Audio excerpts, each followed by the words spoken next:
पिछले कुछ सालों में हमारी निर्भरता नकद यानी कैश पेमेंट पर कम होती जा रही है और ऑनलाइन पेमेंट जैसे कि नेट बैंकिंग या यूपीआई वॉलेट यानी गूगल पे या पेटीएम इन पर बढ़ती जा रही है। साथ ही में पिछले एक साल में जब कोरोना वायरस की वजह से घर से निकलना लगभग नामुमकिन हो गया था, तब से हम बैंक में खुद जाना भी धीरे धीरे कम कर रहे हैं और नेट बैंकिंग का इस्तेमाल ज़्यादा कर रहे हैं। साथ ही में बढ़ रहे हैं साइबर क्राइम।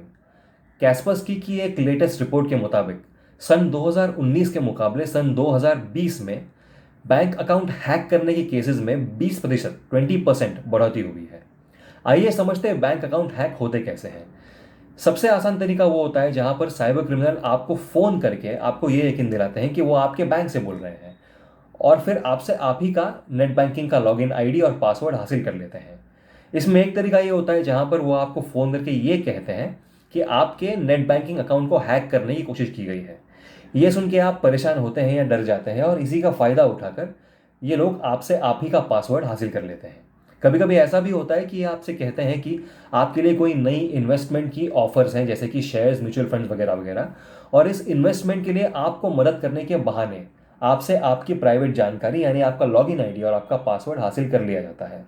एक बार आपके अकाउंट में प्रवेश पा लिया, उसके बाद ये लोग सबसे पहले आपका पासवर्ड चेंज कर लेते हैं ताकि आप अपने ही अकाउंट में लॉगिन ना कर पाए, और उसके बाद आपके अकाउंट की सारी रकम ये लोग अपने अकाउंट में ट्रांसफ़र कर लेते हैं।